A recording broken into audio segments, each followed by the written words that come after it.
सांवली रंगत, चपटी नाक, छोटी छोटी आंखें, बस नॉर्मल सा ही कद काट। मुझ जैसे नौजवान अगर बिना तनख्वाह के नौकरी करते हों तो कौन सी लड़की हमसे शादी करना चाहेगी।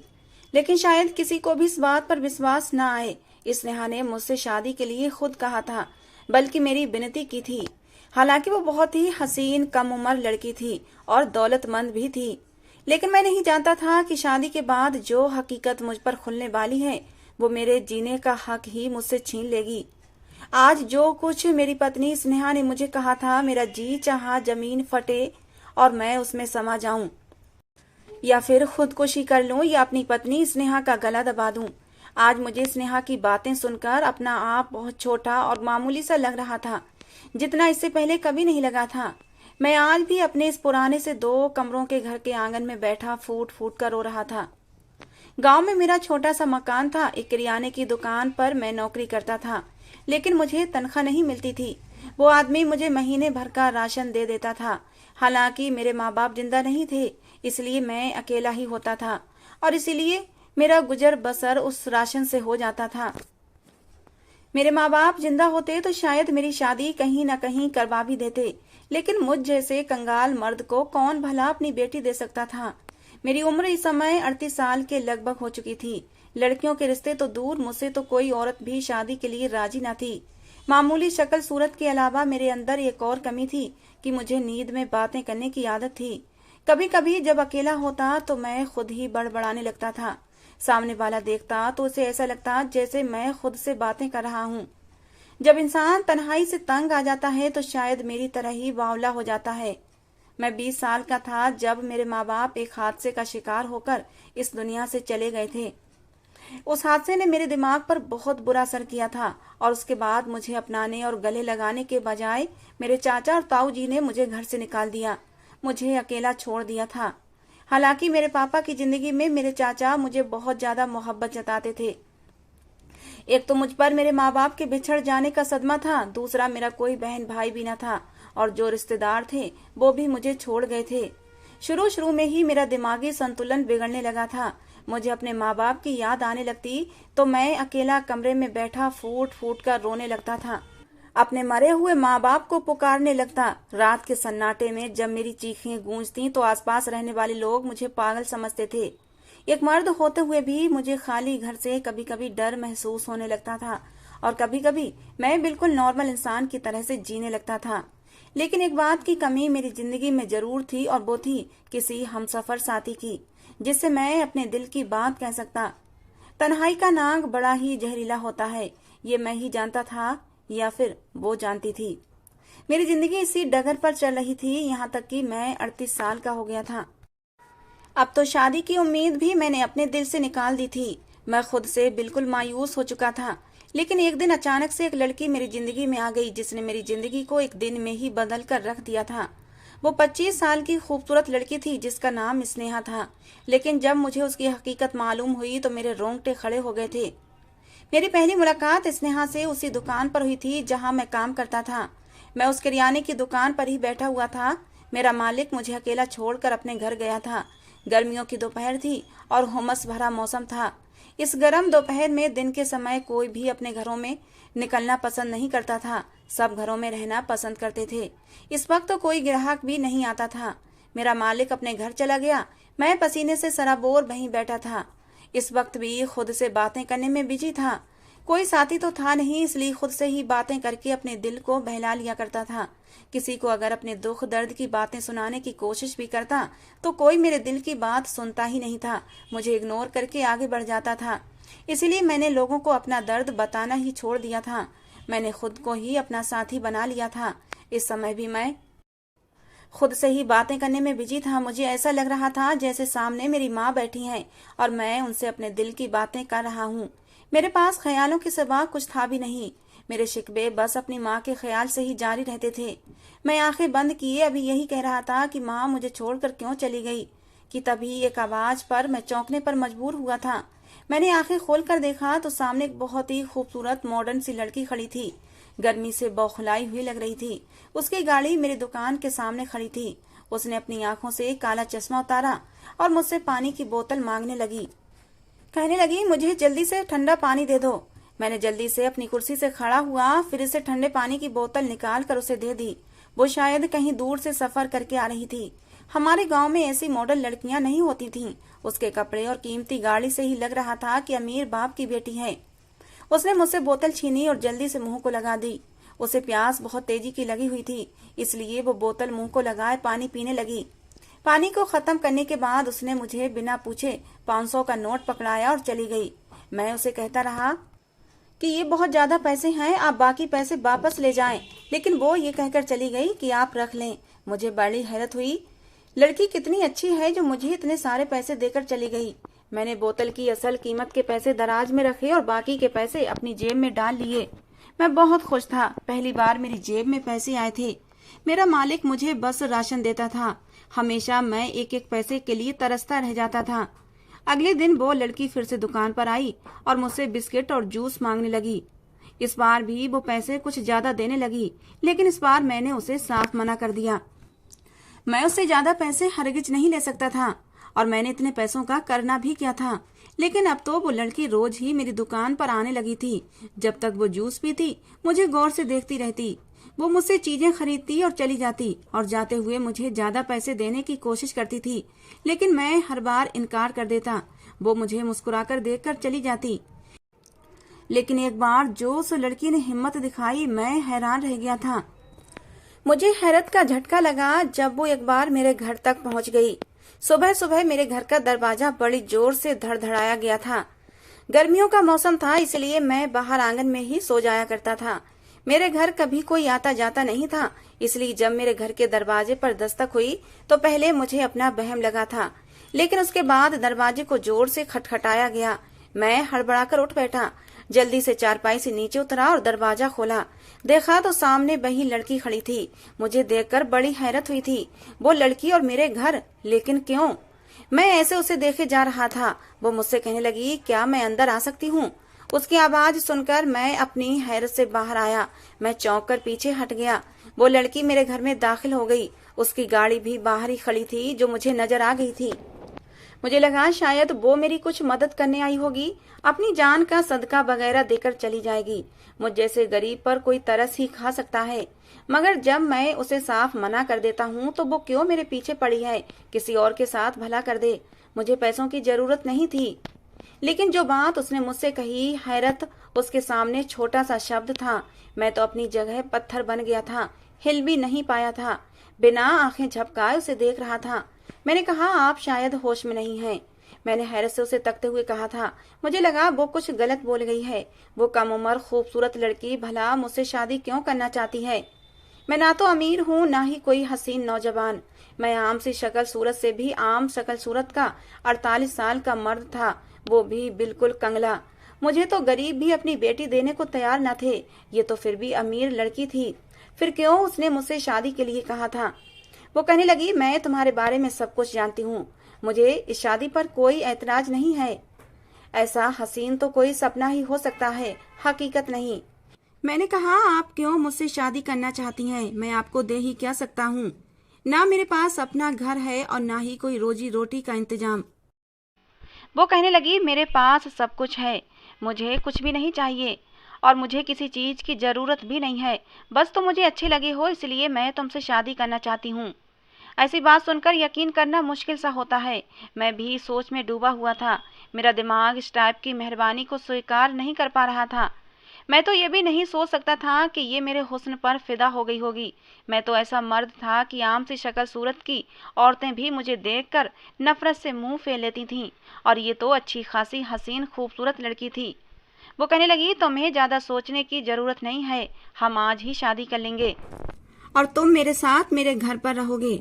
उसका अंदाज फैसला कर देने वाला था, जैसे वो पहले ही फैसला कर चुकी थी। मैंने सोचा, जब किस्मत मुझ पर मेहरबान हो रही है तो हामी भर लेता हूँ। शाम तक हमारी शादी हो चुकी थी। गांव के कुछ लोगों ने मिलकर हमारी शादी करवा दी थी। गांव के लोग भी हैरान थे मेरी किस्मत पर। शादी होते ही वो मुझे अपने साथ अपने घर ले गई। पूरा रास्ता खामोशी से गुजरा था। उस लड़की ने शादी के बाद मुझे कोई बात नहीं की थी। मैं भी चुप था। 2 घंटे का सफर तय करने के बाद जब उसकी गाड़ी एक आलीशान बंगले के सामने रुकी तो वो कोई घर नहीं बल्कि कोई महल था। और उस महल को देखकर मेरी आंखें खुली की खुली रह गई थीं। वो लड़की इतनी दौलतमंद थी, खूबसूरत थी, कम उम्र थी, फिर भी मुझ जैसे आदमी से शादी करने का उसका क्या मकसद था? मेरी अकल अब इस बात को समझ नहीं पाई थी। जहां जाकर गाड़ी रुकी थी वहां पहले से ही 3 गाड़ियां और भी मौजूद थीं। वो लड़की गाड़ी से नीचे उतर गई, मुझे घर के अंदर आने के लिए कहने लगी। मैं गाड़ी से बाहर निकलते ही यह ख्वाबों की दुनिया में कदम रख चुका था। लंबा चौड़ा लॉन था जहां तरह तरह के रंगीन फूल सजे हुए थे। बंगला जितना बाहर से खूबसूरत था उतना ही अंदर से भी था। लॉन्ज में दाखिल होते ही उसकी नौकरानियां सम्मान के साथ आकर खड़ी हो गईं। वो उनसे कहने लगी, खाना लगाओ, मैं फ्रेश होकर आती हूँ। ये कहकर उसने मेरी तरफ देखा और फिर कमरे की तरफ इशारा करके कहने लगी, आप इस कमरे में चले जाएं। खुद वो ऊपर की सीढ़ियां तय कर गई थी। मैं उसके बताए हुए कमरे में आ गया। ये कमरा भी काफी बड़ा था। फर्नीचर सादा था लेकिन कीमती था। मैं अपने कपड़े अपने साथ लाया था, इसलिए नहाकर मैंने वही कपड़े पहन लिए। कुछ देर मैं उसी कमरे में बैठा रहा। उसकी दौलत और महल जैसा घर देखकर मैं हैरान भी था और सोचों में घिरा हुआ भी था। बार बार एक ही सवाल मेरे दिमाग में आ रहा था कि इस लड़की ने मुझ में क्या देखा, इसने मुझसे शादी क्यों की। इस लड़की में तो कोई कमी नहीं थी जो ये मुझ जैसे आदमी से शादी करती। लेकिन ये राज भी मुझ पर राज ना रहा था, और जब मुझे राज मालूम हुआ तो मेरी अक्ल हैरान रह गई थी। जी चाहा फूट फूट कर रोऊं। हम जैसे लोगों के साथ भगवान भी मजाक करता है और दुनिया पर इंसान भी हमारा मजाक बनाते हैं और हमारी मजबूरी का फायदा उठाते हैं। दोपहर के खाने के लिए जब मैं डाइनिंग टेबल पर आकर बैठा तो खाने के अलग अलग सामान देखकर मैं बेहद खुश हो गया था। बहुत दिनों के बाद मैंने पेट भर के खाना खाया था। उस लड़की ने खाने के बाद अपने नौकरों से कहा कि मुझे अपने साथ मार्केट ले जाएं और अच्छे से कपड़े दिलवाएं। वो नौकर मुझे अपने साथ ले गया और बहुत से अच्छे कपड़े, जूते और अलग अलग सामान दिलवाया। उसके बाद वो मुझे एक महंगे वाले सैलून भी लेकर गया। उसने मेरे बालों का बहुत अच्छा स्टाइल बनवा दिया। रात को उस लड़की ने मुझे पैंट कोट पहनने को तैयार होने के लिए कहा। तैयार होकर खुद को आईने में देखा तो मैं दंग रह गया था। पैसा भी क्या चीज होती है, बुरे से बुरे इंसान को भी निखार कर रख देती है। मैं पहले से काफी बदल गया था, अब पहले जितना भद्दा नहीं लग रहा था। जब मैं तैयार होकर बाहर निकला तो वो भी एक साड़ी पहने बिल्कुल तैयार खड़ी थी। इस वक्त वो ब्लैक रंग की साड़ी में बहुत खूबसूरत लग रही थी। मुझे वो अपने साथ एक क्लब ले गई। मैंने पहली बार ऐसी जगह देखी थी। वहां का माहौल देखकर मैं परेशान हो गया था। सभी औरतें और मर्द नाच रहे थे। स्नेहा भी डांस फ्लोर पर नाचने लगी और मुझे भी वहां ले गई। मुझे ये सब अजीब लग रहा था। मैंने आज तक ऐसा माहौल नहीं देखा था। वो मुझे साथ साथ डांस के स्टेप भी बता रही थी और फिर धीरे धीरे मेरे करीब होने लगी। बेशक वो मेरी पत्नी थी, लेकिन मुझे यूं सबके सामने उसका मुझे यूं गले लगाना बड़ा अजीब सा लग रहा था। लेकिन मैं उसके पैसे का मोहताज था, इसलिए बोल नहीं सकता था। लेकिन खैर, एक इंसान भी था। उसका मेरे इतने करीब होना मेरे अंदर की दुनिया में धमाल सा मचा गया था। एक तो वो हसीन थी, खूबसूरत थी, कम उम्र भी थी, सारी खूबियां थी उसमें, और सबसे बड़ी बात कि मेरे साथ एक ऐसे रिश्ते से जुड़ी हुई थी कि मेरा उसकी तरफ खींचना एक नेचुरल सी बात थी। रात जब हम घर पहुंचे तो वो शराब के नशे में चूर थी। लड़खड़ाते कदमों से वो ऊपर की सीढ़ियां चढ़ रही थी। मैं भी अपने कमरे में चला आया, क्योंकि वो मुझे गाड़ी में कह चुकी थी कि तुम अपने कमरे में ही रहा करोगे। मैं अपने कमरे में आकर ये सोचने लगा कि ये कैसी लड़की थी। मुझसे शादी भी की थी और फासले भी खुद ही रख रही थी। मेरा हक भी मुझे देने को तैयार न थी। हालांकि मेरा दिल उसकी संगत के लिए अब तड़पने लगा था। मेरे लिए वो लड़की एक पहेली बनती जा रही थी। मैं चुपचाप जाकर अपने बेड पर लेट गया। स्नेहा के बारे में सोचते हुए ही मेरी आंख लग गई थी। वो मुझसे ज्यादा बातचीत नहीं करती थी, लेकिन रात को मुझे रोज क्लब ले जाती थी। जैसे ही मेरे साथ डांस करती, मेरे करीब आती और शराब भी पीती थी। लेकिन आज जो कुछ हुआ उसने मुझे सोचने पर मजबूर कर दिया था। आज जब वो नशे में वापस गाड़ी ड्राइव कर रही थी तो वो बेतहाशा रो रही थी। मुझसे कहने लगी, ये दुनिया बहुत बुरी है, धोखेबाज है, मुझे नफरत है सबसे। उसकी आंखों से लगातार आंसू बह रहे थे। घर आकर मैं स्नेहा के बारे में सोचने लगा कि ये लड़की इतनी दौलतमंद है, किसी चीज की कोई कमी नहीं, फिर क्यों इतना उदास रहती है। इस लड़की को आखिर क्या गम हो सकता है। मुझे जब भी उसके बहते आंसू नजर आते तो मुझे अब अंदर से कुछ कुछ होने लगता था। मुझे उसका दुख देखा नहीं जाता था। सुबह नाश्ते पर भी उसकी आंखें सूजी हुई थीं। मेरा दिल चाहा कि उससे पूछूं कि उसे क्या गम है, लेकिन मेरी हिम्मत उसके सामने जवाब दे जाती थी। लेकिन आज तो मेरा दिल भी इस बात पर अड़ा हुआ था कि मैं उससे वजह पूछूं। मैंने डरते डरते उससे पूछा कि आप रात को क्यों रो रही थीं? आपको क्या दुख है? मेरी बात पर वो गुस्से से फट पड़ी। वो मेरी बात पर बहुत ही गुस्से से फट पड़ी। कहने लगी, अपने काम से काम रखा करो। मैं उसकी डांट सुनकर चुप हो गया था, लेकिन मुझे ये बात जानने की उत्सुकता भी होने लगी थी कि आखिर उसे क्या गम है। लेकिन कुछ दिन बाद ही मैंने उसे एक नौजवान लड़के से लड़ते हुए देखा था। उस दिन वो मेरे साथ एक मॉल में शॉपिंग करने गई थी। जब उसका टकराव एक लड़के से हो गया, वो लड़का उसे देखकर कुछ देर तो देखता रहा, लेकिन उसके बाद वो वहां से चला गया। लेकिन ना जाने स्नेहा को क्या हुआ कि वो उस लड़के के पीछे लपकी, उसके पास जाकर चिल्लाने लगी। कहने लगी, मैं तुम्हें कहीं का नहीं छोड़ूंगी, तुम्हें बर्बाद कर दूंगी। ये देखकर मैं परेशान हो गया। मैं फौरन से स्नेहा के पास गया। वो उस लड़के का गिरेबान पकड़े हुए थी, लहू रंग आंखों से उसे देख रही थी। मैंने स्नेहा को बड़ी मुश्किल से उस लड़के से पीछे किया था। वो लड़का स्नेहा को घूरते हुए वहां से चला गया। स्नेहा कहने लगी, मैं इस आदमी को जान से मार डालूंगी। मैं मुश्किल से उसे संभालते हुए घर लाया था। कुछ दिन वो अपने कमरे से बाहर नहीं निकली तो मैंने नौकरानी से पूछा तो वो कहने लगी, स्नेहा को बुखार है। बुखार का सुनकर मैं उसके कमरे में गया। वो बेसुध लेटी हुई थी, दवाइयां भी यूं ही रखी हुई थी। मैंने उसके माथे को छुआ तो वो बुखार से तप रहा था।